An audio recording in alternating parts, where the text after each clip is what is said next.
Saw a picture, saw a movie, saw the news. Where is it coming from? For me, it's understanding that knowledge isn't just in a library. We're all storytellers. What's been the hardest piece to paint so far? Oh my God. A visual artist whose work blends culture, emotion, and story. This episode explores the heart behind his art. Amandeep Singh, also known as Inkquisitive.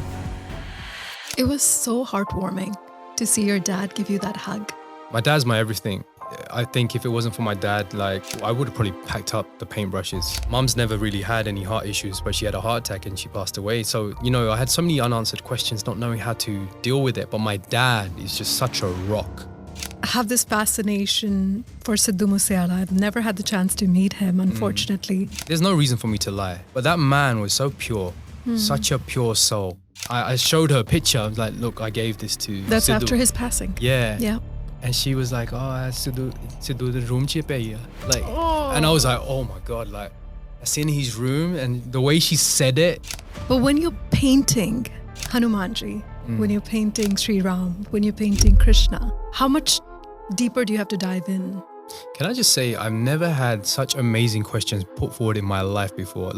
I love stories. I love it. I've grown up, my dad used to watch Mahabharata all the time. Yes, I remember. we grew up on Yeah, it. right? Yeah. Right. Isn't it crazy that we have to constantly fight for our identity?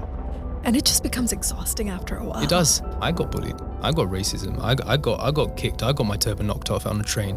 I got beaten up. All for what? For following my religion and following my faith. Our gurus fought with swords. I do it with a paintbrush. There's no difference. Sikhi standing for injustices around the world. Hi, Aman. This is incredible. Hi, how are you? I'm good. Welcome to Chai with Tea. It's not tea. It's not tea. It's not tea. It's not tea. We've had this discussion. It's melody. And that's the only way I'm going to address you. I love it. I was telling you, you're the only person in the world that calls me Melody. Rightly There's so. a story behind it. There is. And it comes down to me and my British accent and not being able to pronounce your name, but understanding the true meaning, and it's melodic and as it should be and as you are. So it's a beautiful story. You're so sweet. Full circle moment. Huge Right. for me, for us. I mean, having these conversations of being able to do something we love, we're passionate about. And here we are. How many years on? 12 years. 12 years on. Yeah. And I stand for it. You were my first ever blessing to have an interview in Vancouver. And I was, oh my God. And here we are again. So yeah. Isn't it amazing that we get to do what we love 12 years later? I mean, I've been in the business for about 20 plus years, but how many people can say that?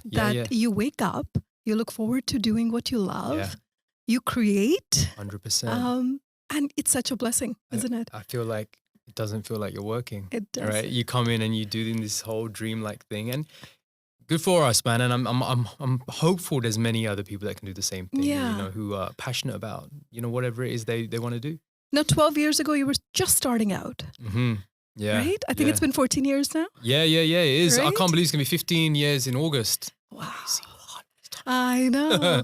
What are some of the things you know today that you didn't know back then? Oh my goodness, what a great question. Straight there, already hit me with that I'm one. Curious. Just confidence. Confidence. Yeah. I didn't walk with confidence in my artwork, and it was always I'm doing an exhibition. Is someone gonna turn up? Is someone gonna be there? Is someone gonna believe in my artwork? And then come into every exhibition and 29 exhibitions on, knowing they were all sold out and everyone came. Confidence. I think being able to understand that what I'm doing is already courageous, and you don't need to be lacking any other trait or characteristic because you're already putting yourself out there on a piece of paper or a canvas.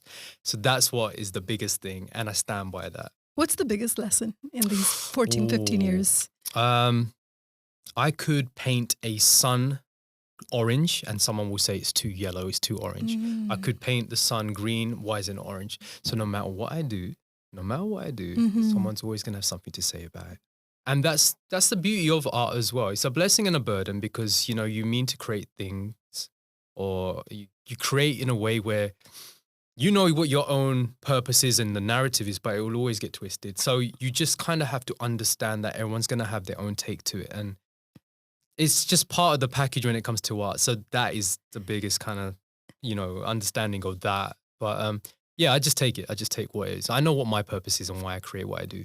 The best thing about Ink's work is as soon as you see it, it's yours. I'm so glad you say that, man, because I never wanted to be, I don't know if you remember this, like I always was hidden. I never used to want to be seen as an artist. Very shy. Yeah. Very shy. I would never be able to do this. Yes. I remember our first interview. Yes. I was like, oh my God, am I okay? Am I saying everything okay? Yeah, no, it's just crazy. Like life just takes you in such a crazy way. But my goal was always to create something that people can be like, oh, I know that artwork. I've seen that artwork. I know whose that is.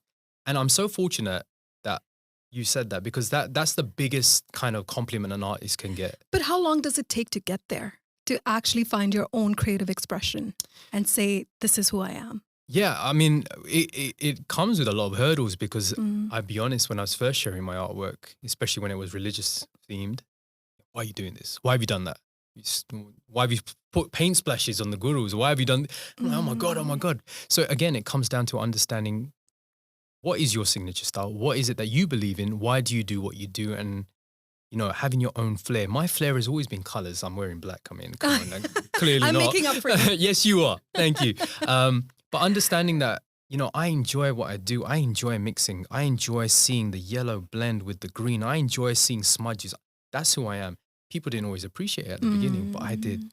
And again, it came down to consistency. It came down to the confidence of understanding, well, this is me. This is who I am. This is my artwork. And if people appreciate it, they do. If they don't, they don't. But my biggest thing was always reminding myself, I'm not doing this for applause. I'm not doing this for accolades. And I'm not doing this for credit. I'm doing this because I enjoy art. The rest that came with it was just meant to be my journey. Oh, I love that. Yeah. You're still creating for yourself? All these years later? Yeah, it's crazy, right? I mean, I do. I have a little diary near my bed. I always create. And it's even now. I mean, again, I feel like the way my parents brought me up was to just be grounded, be humble. And even though, last year 2 years ago, I had an exhibition in Surrey, and even then I'm still that guy that's like, is anyone going to come? And there were lineups of people. Yeah, there were. There was a bit too many. There was a bit too many people. Yeah. But I'm so fortunate to have that, It's a dream. Once upon a time, I wanting to just be able to just paint for someone. Just someone commission me, can I paint your granddad or your grandmom or someone? And people always turn the blind eye on me. But now it's just mad, isn't it? It is maddening. Especially when you sit down and think about the journey that you've had. It's quite amazing. Do you remember the first piece you ever painted? I do, yes. What was it? Yeah, my first ever piece. It was a commission. So I actually started Inkquisitive as footwear. I used to draw on shoes and trainers. Interesting. Yeah, and Inkquisitive was actually a footwear brand. I don't know why or how it ended up being that. But my friends, when I was at school and college, I used to paint on shoes a lot. And I used to enjoy it. And they used to be like, can you put my name in there? Can you show my favorite soccer team? Oh my God, I'm becoming Canadian. I say soccer. Oh my God. Oh my God. Oh my God, what's going on here? You're going to get so much hate for I know. that. Football team. And they used to always say to me, like, can you do this? Can you do that? So I used to do that. But then, and so I used to share that under the Inkquisitive fan page. I must have had 10 fans, but it was incredible. And then someone must have joined that page and said, hey, can you paint Bhagat Singh for me? Oh, wow. And I was like, oh, I've never really painted portraiture before, but I'll do it. And then they were like, we want it to be in your style that you do, which is kind of bright and that burnt kind of orange feel, but can you do it as a portrait? And I was honest. I was like, number one, I don't know how to charge. I've never charged anyone for portraiture in my life. Number two, I've never really done that, but I will attempt it. And there's a piece that I've done in 2011, 2012, which is that artwork, which is my first ever piece of Bhagat Singh. So it's crazy. Incredible. Are you ever satisfied as an artist? Never, man. Never. You just can't find perfection. You will never will. You keep chasing it. You just never will. And that's why having perfection is beauty, because you just keep, even now you look back at some of my work and it's just like, oh man, right. You should have done this a bit. But I'm also content. I you? feel like there was a reason I was meant to get up when I did. So when I paint, the second I've got up, I won't attend back to it. So that's my thing. I could be going 12 hours straight. Yeah, I might have a drink. I might have something to eat. But But the second the kind of I put the paper away or the canvas away, that's it. That's me done. I'm content. But then obviously sometimes you look back and you're like, oh, maybe I should have shifted the kind of personality or the portrait a bit to the right, or could have maybe done a bit more smudges. But then I also use that to adapt to my next work.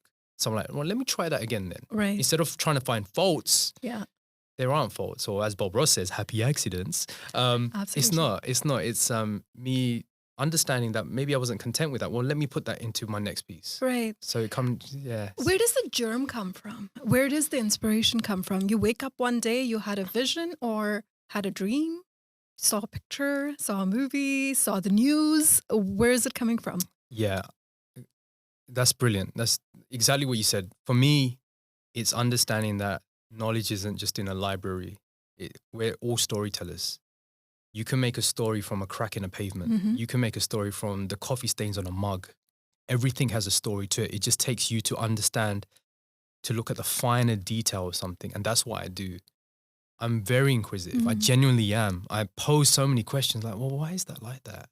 Why is that placed that way? What happens if you drop ink from that level? What if you drop it from that level? What kind of mark you're going to get from there? So, and that's always been me. And that my mum's always said, you're very inquisitive. And I get why. And I use that as my powerhouse. Like, that's me. That's who I am. So now I'm inspired by stories. This is inspiring me. I'm going to go back. I'm seeing what your wonderful clothes. Look at the colors. Oh my God. I'm going to try mixing those colors.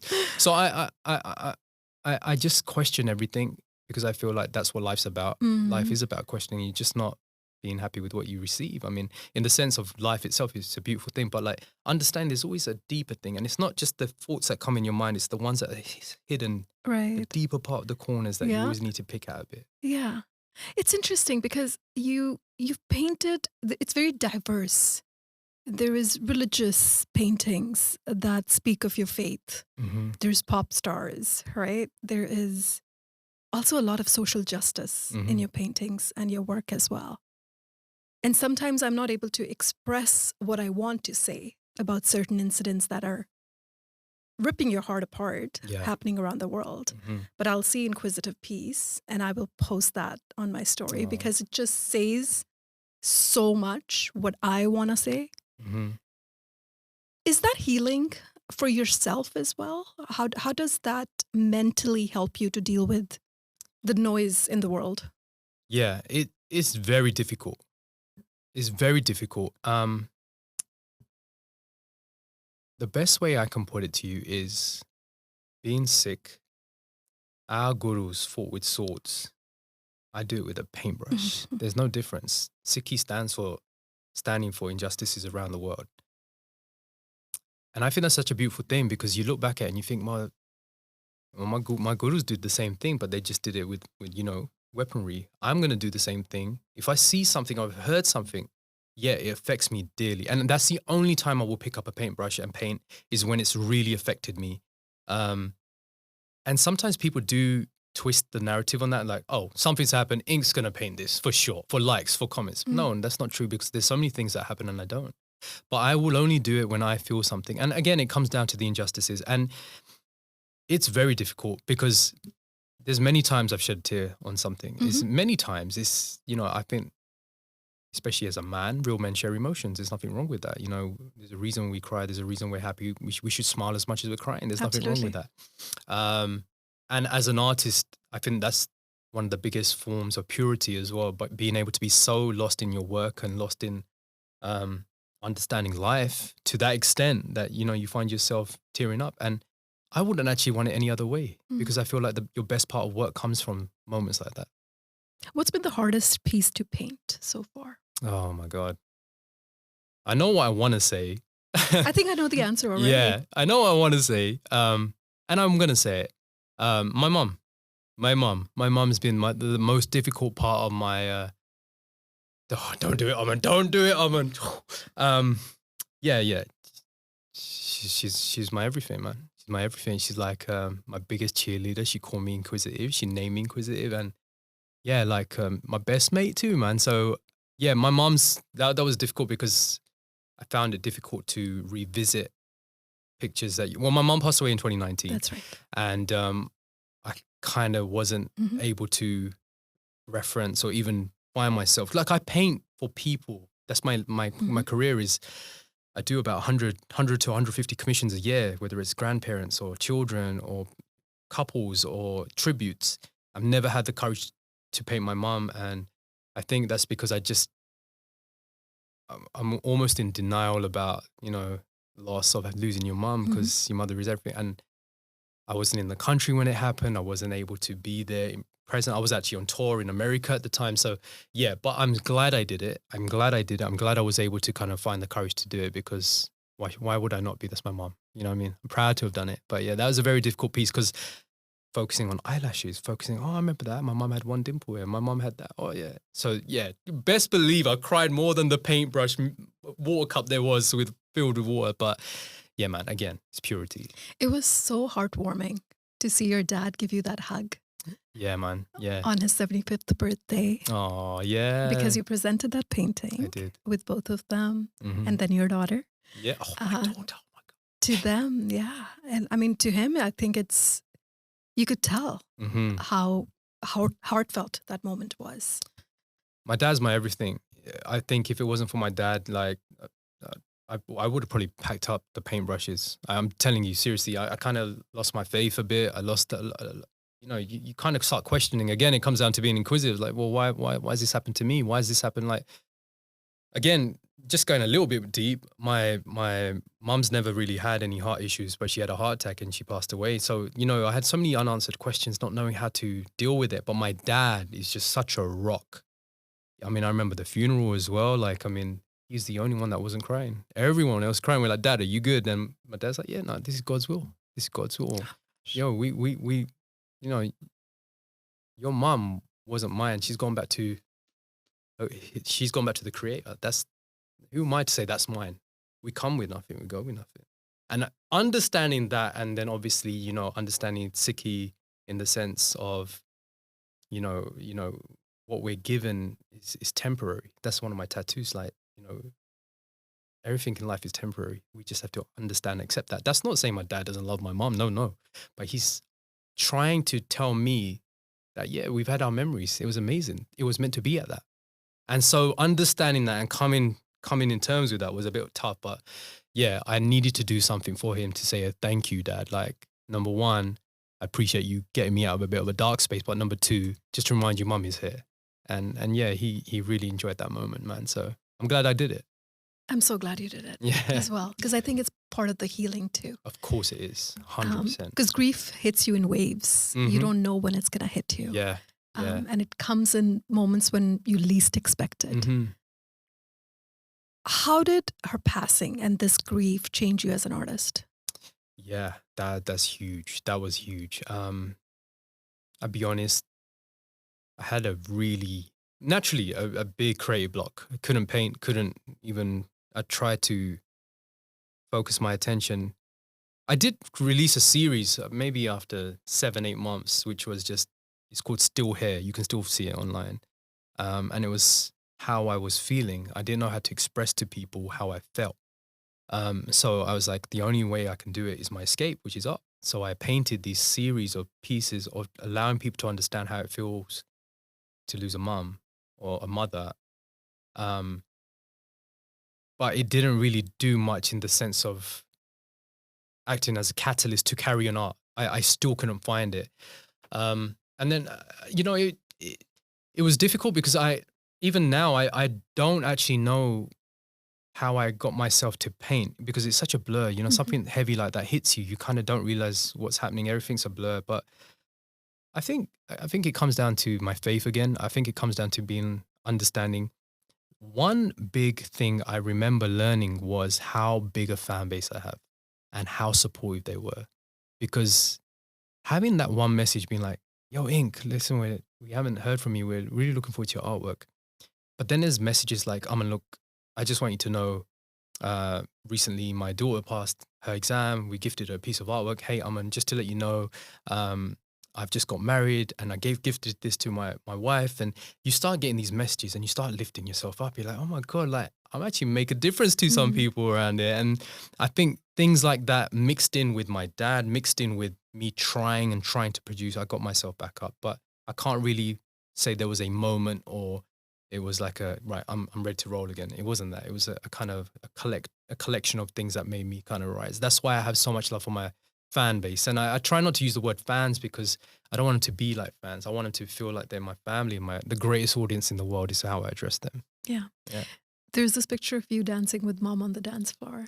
Yeah. It is so precious. It is. It's so beautiful. I know. And so many other artists have painted that piece and they called it The Last Dance, but in such a special way because that was my reception at the National History Museum in London. Yeah, it's beautiful. And that's my mum. Like even then she's laughing with me. So you were meant to rehearse this with me and you didn't do this. And she's honestly, she's so funny like that. So I think yeah, it's the perfect picture, man. And again, I was so like, I mean, you know me, I never really share my family as much as that, but it was so important to share these moments because I feel like I want people to know like who like my cheerleader was, and you know what I mean. Like, and again, she named me Inquisitive, man. I wish I could take the credit for that, but I can't. She gave me that name as well, man. So, what role did she play in your art as an artist, encouraging you? In our families, we've spoken about this before.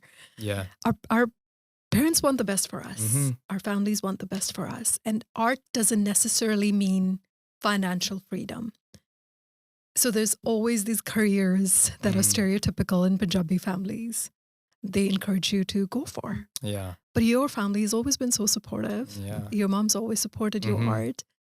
How did that help that young boy who, who was just following his dreams and felt lost at times too? Yeah, 100%. Yeah. 100% I did.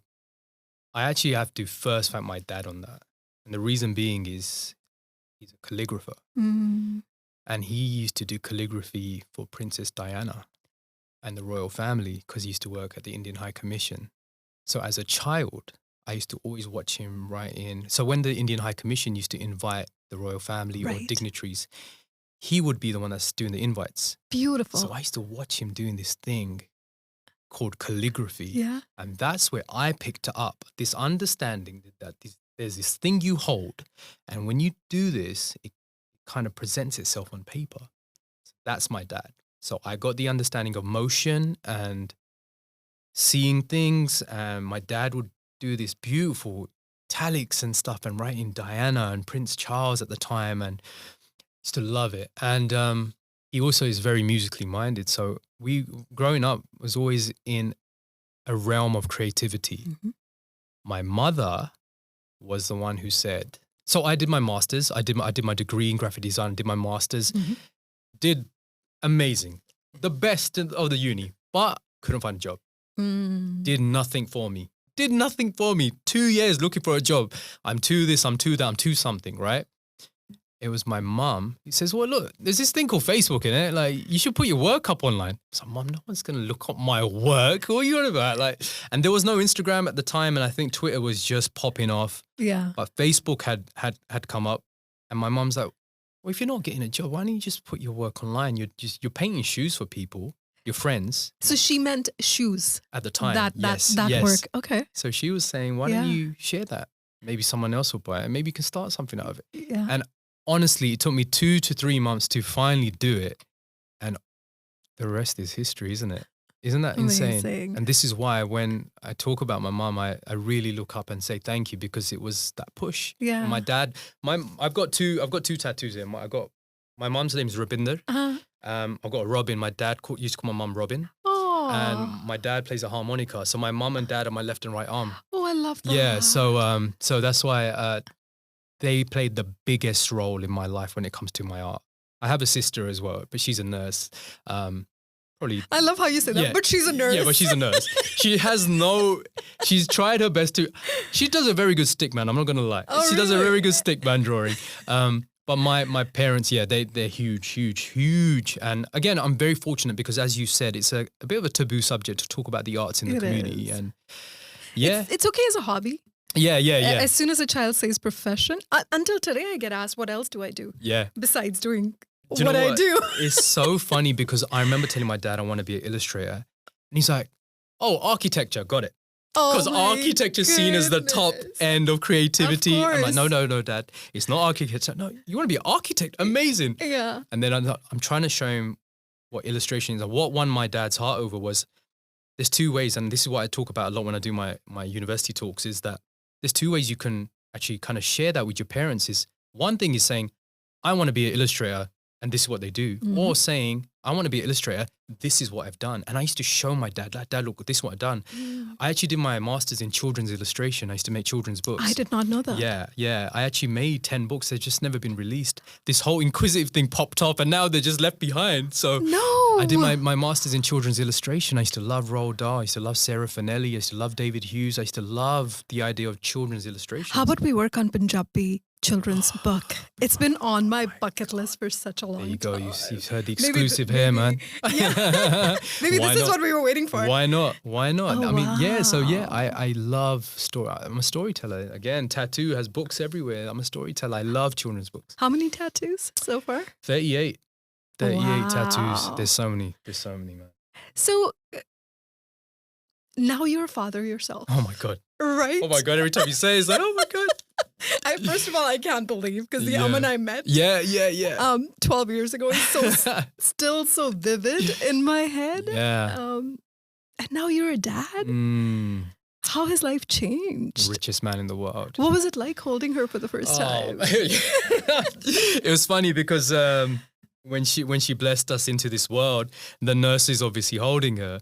And the moment was when the nurse looking at her at the time and she goes, right, I better give you to your dad now. And I'm standing there like, wait, where's the dad? Who's the dad? Oh my God, I'm the dad. And then, it's honestly like, and I mean, you can go back and see on my Instagram and whatnot, I wanted a daughter so badly. I wanted a daughter. I mean, I would have been honestly over the moon with the son as well, but just the purity of having a little girl humbles you as a man. And it's just the joy that's come with it is just so special. And like I said, I'm the richest man in the world. You know, you have all these problems that are not problems in life. You just had this pure, innocent little being. And it's just the most amazing, my favorite piece of art. Oh, that's what she is. Beautiful. Yeah, she's so precious. Yeah, she is. Tomorrow she wants to be an artist. What piece of advice would Daddy give? Wow, what a question. I've not even thought about all this yet, man. Wow. Oh my goodness. What would I say to her? Right, let me put this into picture right now. Okay, so Rue's sitting there. I don't want to be. Beautiful name, by the way. Rue. I can't take credit for it. It's my wife. What does it mean? Rue, like Rabdi Rue. Oh, it's Rue, except you spelt it with an X. Yeah, that's correct. So soul. So we wanted to create something that was had a sense of Gurbani in it, but also something that kind of reflects us as creatives. My wife is obviously a creator as well. Yes. So we wanted to do something that was a bit more contemporary. I love it. And then she was like, let's do a silent X and a U. And I was like, okay, cool. Beautiful. I would encourage her. I would 100% encourage her. I'd let her just go all out, all the art, all the pens, paints, whatever she wants to use. Messy is better. Because then the thing is, once you start, that's why, you know, when I was at school, they used to teach you to do things in such a way where it has to look perfect. It doesn't. It doesn't. My artwork's not perfect. If you look at it, you'll see, it splashes everywhere. It's just controlled chaos. That's the best way to put it. And I would make her understand that you will never fit in the line. It's okay to color outside it. And then that would help her develop into an artist. Yeah. That's a beautiful advice. Yeah. I must say. Let's go back to the process a little bit. A lot of people like to create with music around at odd hours. Do you have sort of a favorite time of the day? Do you have music you listen to? What is Ink like when he's in the studio painting by himself? Okay, I feel like I'm just going to have to take my t-shirt off. I've got another tattoo here. I'm a child of the night. I only paint at night. Oh, you do? That's me standing there. Right. And I'm looking at the moon. I only paint at night. I have tried for the life of me to paint in the day. I cannot do it. I don't know what it is. It's probably that everyone's asleep and the best ideas are there for me to take at night. Most creators create I guess night. So. Yeah, I've had this conversation with a few other artists as well.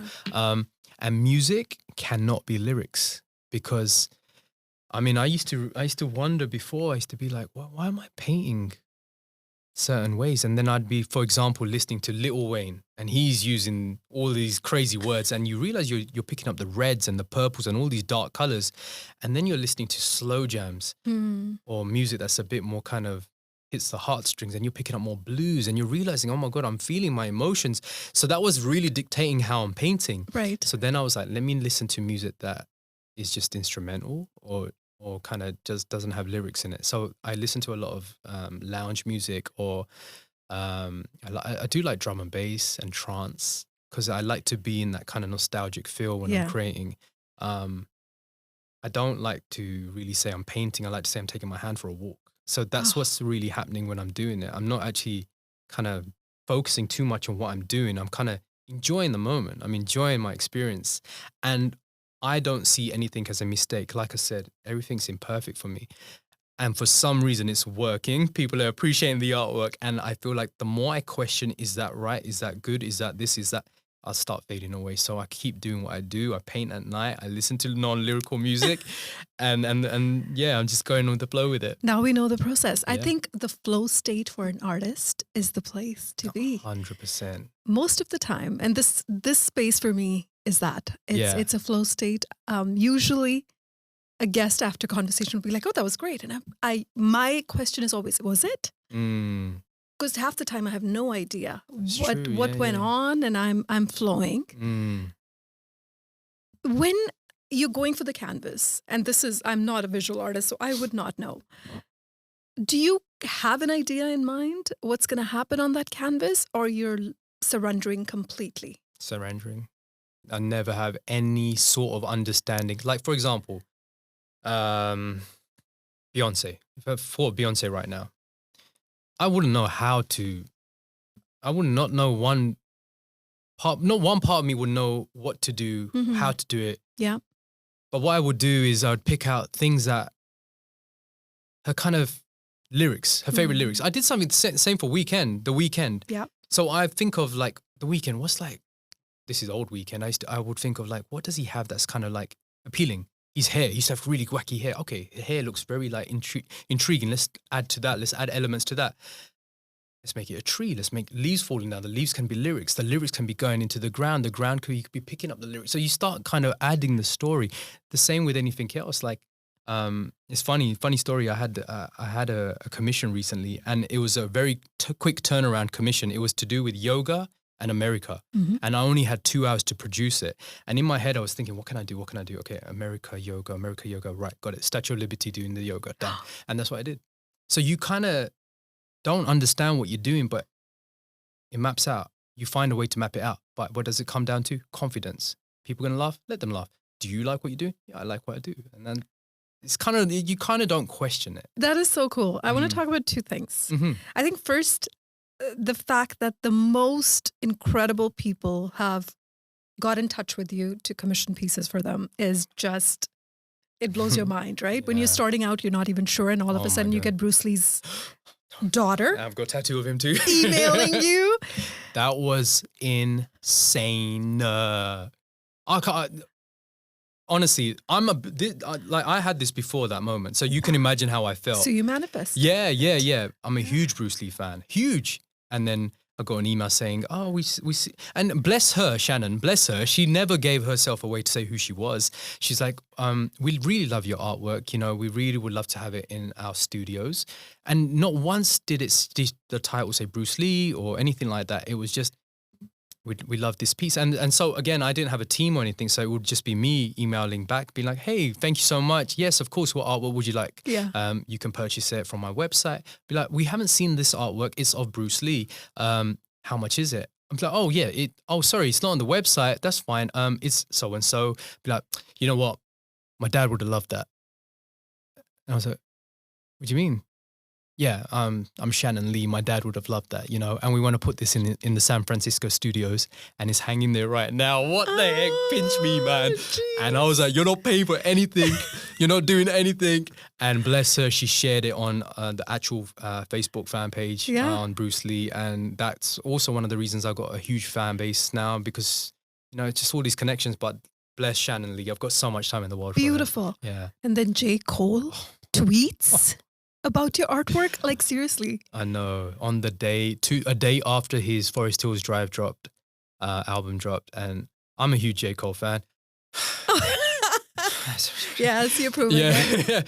Huge J. Cole fan. And again, this comes down to my fan base. Mm-hmm. I post something, any celebrity I post, fan base is there. They're already saying, hey, J. Cole, have you seen this? Hey, J. Cole, have you seen Inquisitive done this? Right. Hey, so there's like this whole little army that will do that. And then, Lord behold, He's J. like, Cole's hey, I there. saw it. It's like, I'm honored. Thank you so much. And yeah, it's just amazing. And you've done so many Punjabi artists, and I love the way, I think, since we last met, how the Punjabi music scene has shifted, how global it is. Crazy. I always have this fascination for Sidhu Moosewala. I've never had the chance to meet him, unfortunately. And I always wonder about his persona, what he was all about. You painted him. You gifted him the painting. You spent time with him. What was that like? Honestly, again, the narratives are so... They can easily be like shifted. Anything kind of like, there's no reason for me to lie. But that man was so pure, such a pure soul. And I tell you as so much as, and there was so many people in that room, there's no reason for me to lie. They'll tell you the same story. He had an event at the O2 and I was already backstage. He told my management at the time that, he likes my work. I created a piece and it was arranged that I could give it to him after the show, right? It didn't work out to be after the show. So he told his management to tell me where he's going to be. So they went to a hotel. It was like a hotel/restaurant. I don't know where it was. And quite near the airport, actually. And I, obviously, with my management at the time, bless her, Amandeep, she's in the UK, we would drive into the location, secret location, and he was eating at the time. And I saw him and he saw me and I was like, don't worry, I'm here, don't worry. And he's like, He got up, he left his food, he got up and he came to say what's up to me. And then he took the time out to go through the art. When you see the videos online and he's and I told him I've got 2 pieces for you. And so one piece was on, I can't remember. One piece was, I think it, was it? No, I can't even remember now. I did 2 pieces. One was a collage piece. Right. Yeah. And then was it with Still Bangles? I think it might have been the track with Still Bangles. Yeah, because Still Bangles was there. Yeah. Yeah. And then he enjoyed it. He really was happy about it. And what really, really touched me was when I met his parents and they came down to the UK. And when I went to say like hi to his mom, and she saw, I showed her a picture. I was like, look, I gave this to That's Sidhu. after his passing. Yeah. Yeah. And she was like, oh, Sidhu the room che paiya. Like, and I was like, oh my God, like, that's in his room. And the way she said it, it broke me, man, because I was like, oh my God, like, that's insane, man. That's like, so special. Yeah, but beautiful soul, man. Like I can't say I knew him like everyone else does. I can't say we're best friends. No, I just had that one encounter with him. Right. But yeah, he shared my artwork. He's still on his page right now on Instagram. It's beautiful, beautiful moments, man. And the fact that he gave me his time. Yeah, man. Do you ever get nervous before you present these pieces to these celebrities? No. Do you, what do you go in with? It's funny because I always make a private joke to myself because when I get fans that are a bit like, oh my God. It's you. In my head, I'm like, I don't want to be that person to someone else. So I kind of take that on board because sometimes, and bless them, there's no right or wrong to this. It's just emotions, right? But sometimes when fans are saying, Ink, I've got artwork for you. Oh my God. And then I'm like, oh, it's okay. I'm not going to buy it. But then I'm like, I don't want to do that to someone else one day, man. So I don't get nervous, but I do try to orchestrate how I'm going to be. I also try to, in that moment, understand that these people are getting so much artwork. So in that moment in time, let me have a normal conversation. Let me really kind of let them understand why I've done what I've done. I think what I meant was nervous to show your work because you've painted them. Oh, in that manner? Yes. Most of the time. Because you've painted them. Great question. And you've painted them from your lens. Yeah. Great question. And Diljit's pictures that you painted had his childhood, his teenage years. his journey, the way he evolved as an artist, all of that in one. So that's nerve-wracking because this is your vision 100%. And now you're sharing it. Yeah. I mean, I never lack confidence in what I've portrayed, but there is always that very quick flicker. They like it. Oh my God, what are they going to say about it? Right. That does come up. That always does come up in my mind. But again, at the same time, I know if I've been given that honor, I know I'm going to create something that I have a lot of belief in my work. But there is a split second. I'm not going to lie. There's always that split second, man. But yeah, something like that for Diljit was crazy too, because you have to reference. You've got to make sure you're doing the right thing. You're creating pieces where you're actually bringing up his history. So yeah, man. And that was, what a moment with Diljit too, man. So many. And then I think it was one of his religious songs that you commissioned your piece for. Yeah. Noor Nanak. Yeah. Noor Nanak, yeah. Amazing. Right. His team reached out, Sonali, and I think she was here. She was? Yeah, here? she was. Yes. She's lovely. Got all the time of the world for them. But Diljit as well, like, you know, he's love. Yeah. That's how I say. Anytime somebody asks me how's Diljit, then I'm like, he's love. He's just got so much time. He's love. And he's love. He's love. He's a beautiful soul. And even Sonali, you know, the whole thing, like, reached out saying, look, couldn't think of anyone else but you to do this piece, and Diljit's doing this right now and he'd love for you to work on it. I was like, of course, man, I'd love to. And just such a great collaboration. You've always been very connected to your faith. You mentioned that earlier. So painting the gurus, I'm assuming comes naturally. But when you're painting Hanumanji, when you're painting Sri Ram, when you're painting Krishna, how much deeper do you have to dive in terms of immersing yourself in the faith and learning about the faith? Can I just say, I've never had such amazing questions put forward in my life before. Like, I usually get the most kind of generic questions, which are still answerable, but this is some really, you're making me dive into my own soul right now, man. So really amazing. No one's ever asked me that. I've never even questioned myself on that. So thank you. Wow. Well, goosebumps even you saying that. I do my research. I love stories. I love it. You know, I've grown up. My dad used to watch Mahabharata all the time. Yes, I remember. We grew up on it. Right.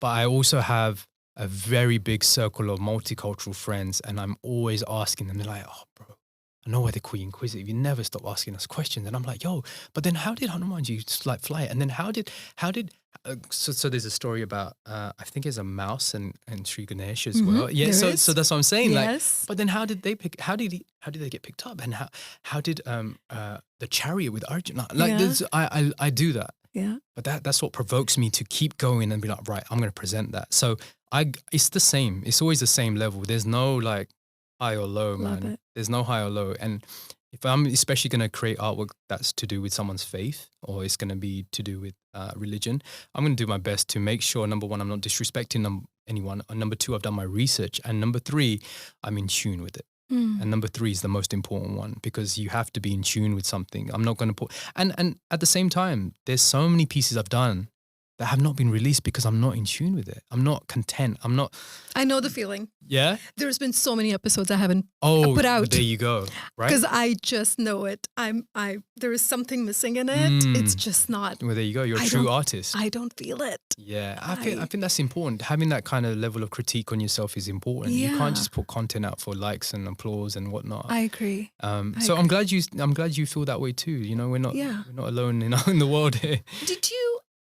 When you're painting these pieces of faith, are you more meditative? I don't know how else to put it. Are you flowing more? Yeah. Are you feeling more? Are you feeling any different than, say, while painting Drake? Yeah, 100%. Yeah, 100%. But I can't question why that is, because I'm still listening to the same music. I think more attention goes to what I do. I think with Drake or any other kind of portraiture I'm doing, it's more having fun with it. With something that's probably more themed with religion, it's more, do I need to do that? Will that destroy this element? So it's a lot more not concerned, that's the wrong word. It's a lot more detail oriented? Yeah, perhaps? yes. Yeah? It's more considerate. I'm more considered. Considerate. Okay. I'm more considered into what I'm doing, because I don't want to destroy what I'm creating, but at the same time, I understand I'm not going to reach perfection, but also I'm not going to want to create something that's going to question, well, why have you done that? That's disrespectful. So yeah, I'm a bit more kind of, I critique it a lot more. So yeah, there's a huge difference in the two of, if I was to create two different types, but religion always does hold that slight more kind of responsibility as well. Yes, right? yes. Huge responsibility. I also feel like social media has sort of opened a can of worms too. Oh, 100%. 100. Yeah, I know all about that. Everyone is so sensitive about everything these days, right? You got the right person on the show for this. I understand. Trust me, I so understand. when you ruffle some feathers, did I? Once or twice? Yes. How did that shift in terms of creating? I think it comes perfectly down to what I said earlier on. I can paint the sunshine. And it can be orange, and someone's going to say that's not orange, it's yellow. Why have you done it yellow? It should be yellow, Aman. Now I could paint the grass green. Why is it green? It's not completely green. It should be slightly darker.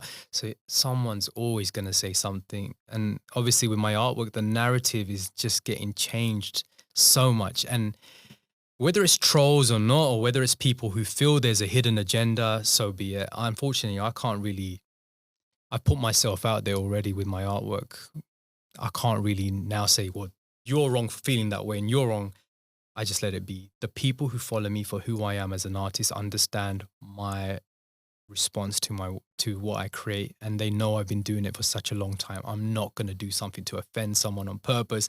That's why I think it's so important. And I remember when this kind of little moments happen in my career. We can talk about the moments if you're okay with it. Yeah, no, I'm fine with it. But yeah, whether it's nationalist or whether it's people who are taking it to a degree of trying to kind of itch you a little bit in the wrong way to kind of irk you, they do it because they know it might give them an answer. So when I create something on a map, for example, if I did a map, that's not me doing it to destroy or offend you. And remember, if I did do that, why have I apologized? I've apologized because, hey, I didn't mean to offend you. I'm sorry. But hey, I'm not going to take down the artwork either because I didn't do it for the reasons you're telling me I did it. I did it because there was a blackout in Punjab. And that's what I was trying to kind of talk about. But I'm apologetic if you feel that I offended you. And I do apologize. But I'm not going to take down the artwork because of the reasons you're saying it should be taken down, because that wasn't my intention. Do you have people around you telling you otherwise? In what sense? Take it down, Ink. Might as well just apologize. Not or around. do you always listen to yourself? I know if my mom was there, she would have told me to put it down. Mom being mom, I would have been like, please don't, man, don't do it, put it down. Right. No, I don't think I've ever had anyone kind of step in the way. Or my dad always like, I'm a man, like, what happened now? But he's also like, no, man, the people can always say something. Isn't it crazy that we have to constantly fight for our identity every step of the way? So true. And it just becomes exhausting after a while. It does. I remember when I first was doing this, like I said, you could get 1,000 nice comments, but it's that one that sticks out. It's that one you'll get and you'll be like, oh, that one's ruined my day. Yeah. And it just annoys you. Why did someone say that? And it could just be a 12-year-old troll that's just like bored and done nothing, right? And it overwrites everything that you've done. 100%. Or you've heard in that day. Yeah, right? yeah. It's so true. It's so true. Sad. Talking about identity, you know what comes to mind? Again, a very vivid visual. And I think because I was hosting a live radio show at that time when the incident happened, was a young boy who was bullied. A Sikh boy in the UK bullied. His turban was knocked off or his patka was taken off by a bunch of kids.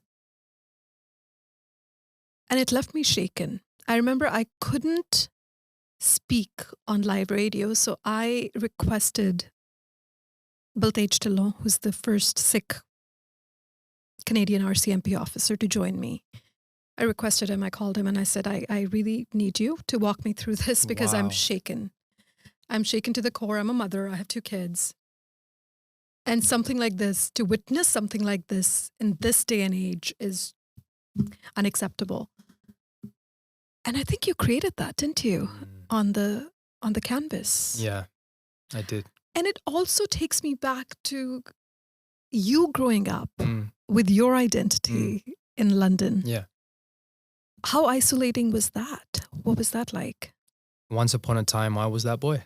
That's what I'm saying. Once upon a time, as soon as I heard the story, I related. I got bullied. I got racism. I got kicked. I got my turban knocked off on a train. I got beaten up. All for what? For following my religion and following my faith. So when I saw and I heard that happen, I didn't see the boy. I saw myself. I was like, that was me. That was me once upon a time. So now that I have a platform, you can best believe I'm going to share something about this because that happened to me and I didn't have a voice then. I have a voice now. I'm going to share it. And that boy's family got in touch as well. And they were so honored and so that, there's courage. Because if you look at the artwork, he's actually kind of got his head in his knees. He's terrified. Yeah. But if you look carefully, you see the his hair's kind of going around him, but you see a little version of him climbing. So he's climbing the ladder. He's getting back to himself again. And that's what I used to feel like, because I used to study in an area called Romford, which was, I wouldn't say it wasn't a bad area, but it wasn't also the nicest area. And I was the only turban Sikh boy at the whole college. And I got my fair share of abuse there. But hey, man, it made me stronger. But when I heard about this, I saw myself and I felt I had to do something, and that got shared crazy. And I feel like a lot of parents kind of saw that and related to that and put it forward to their children as well. And for kids who are going through that right now, it could be any part of the world. 100%. It could be any faith, who are facing bullies, who don't know, who are terrified. Where did you get your strength from, and where can they get their strength from? Yeah, my strength came from, I think again, my faith was there, and understanding again, and I don't know if this was my dad telling me at a young age, but again, understanding nothing lasts forever. It's very temporary. You feel bad today, tomorrow you'll feel better. And if you don't feel better, you will eventually. In order for you to know what good feels like, you have to feel bad sometimes, right? So that's how I used to kind of deal with it. I remember at school, people used to call me Amanda because I used to be like, you're a girl, you got long hair, we're going to call you Amanda. No, my name's Amandeep, So, again, I'm not trying to say I got bullied every day. No, I would just say it would happen at times. And when it did, it was horrible because you kind of used to question, why is this happening to me? Should I change my name? Should I do this? Should I do that? And then again, comes down to faith. My dad used to remind me, do you know your gurus had long hair as well? Look at them, they grew up to be like 6'4" and this and that. And they used to hold these heavy swords. And you're like, oh my God, really, Dad? I want to do that. And so you and that's where the storytelling comes in my career, because I used to pick up on that and it's like, that's magical. I love the magic of that, Dad. That's awesome. So I want to keep my hair as well. So yeah. I love that. I was on your website and it says, a man deep in thought. What does that mean? That was me. And no one, give credit to me for that. A man deep in thought. So literally the word Amandeep comes in to that, but a man deep in thought.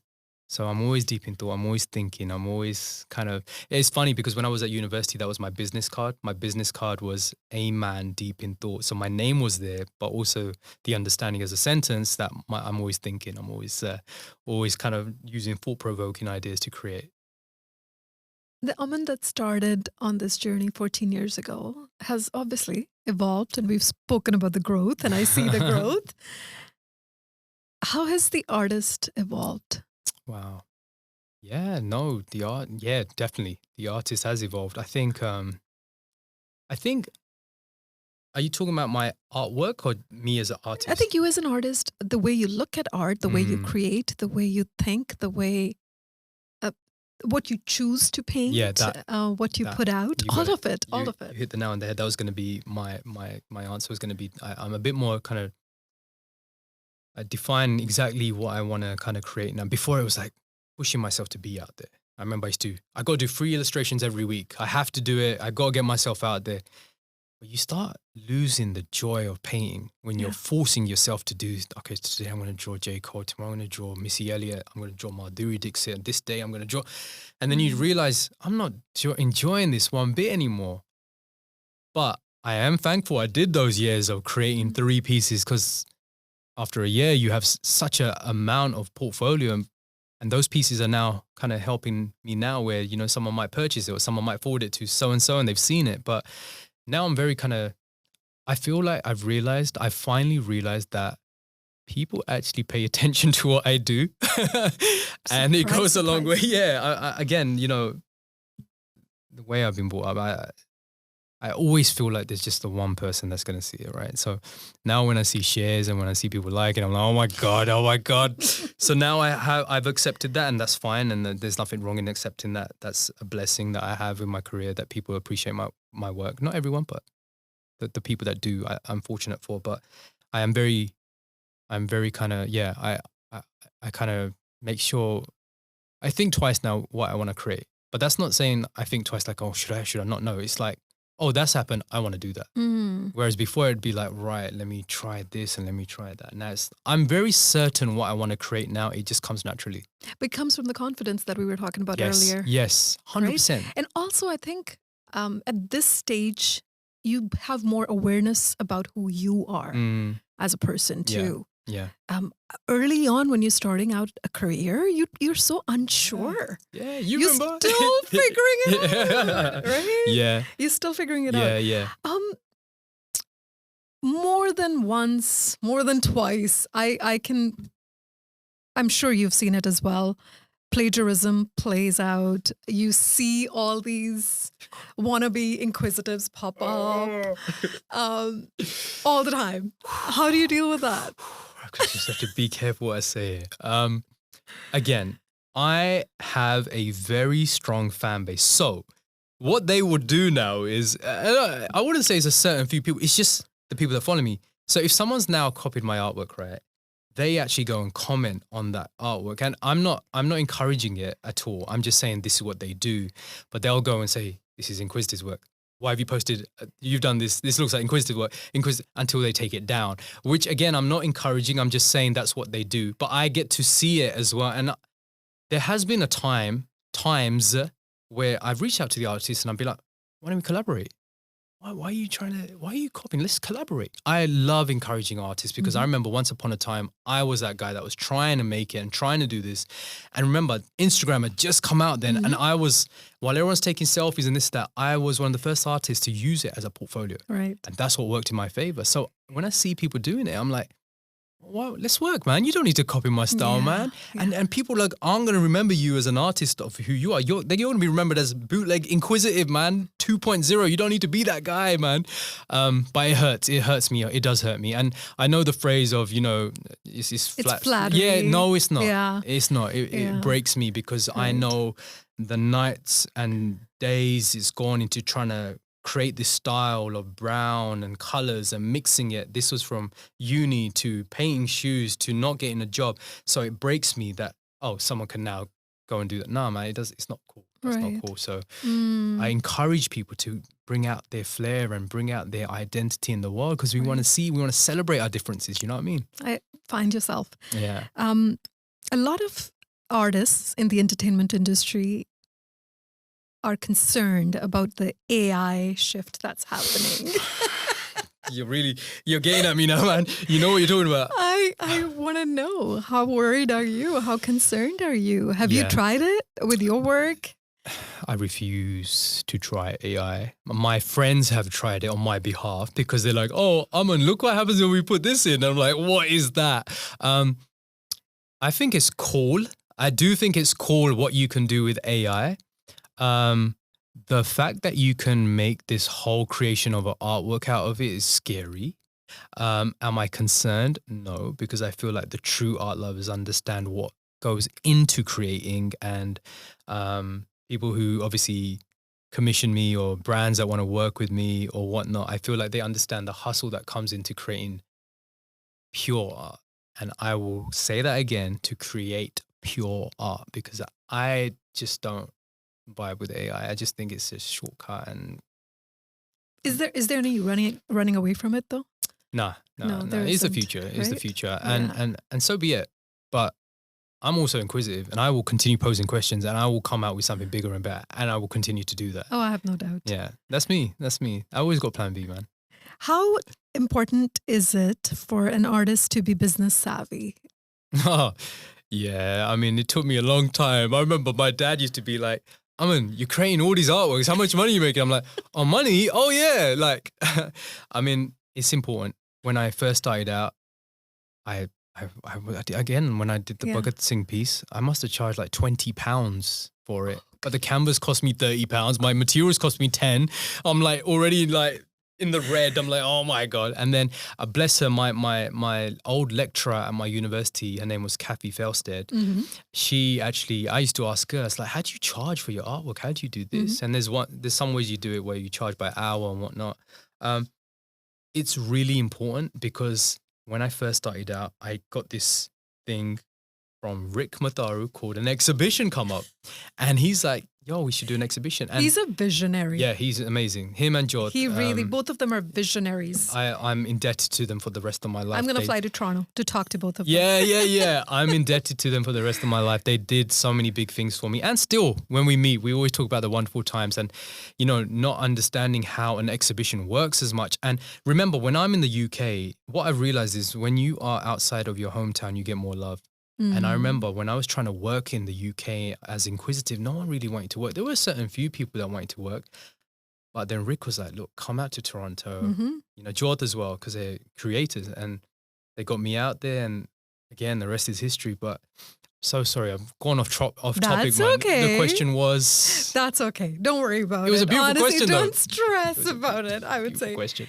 No, it was about business savvy. Like, how important is it for an artist to be? Because artists mostly don't think about financial sort of gain. We don't. I don't. We don't. Right? That's why I have Aman now, because I don't know how to think about You need money. someone who does. I'm a creator. Yeah. So I can do that the best. In the end, how do you want to be remembered? Oh my God, you're going to throw that question on me right now. I don't know. How do I want to be remembered? Aman, how would you want to be remembered? Oh, man. Honestly, I really don't know how to answer that. And I'm okay for you to keep this part in because I'm trying to be as raw as I can. But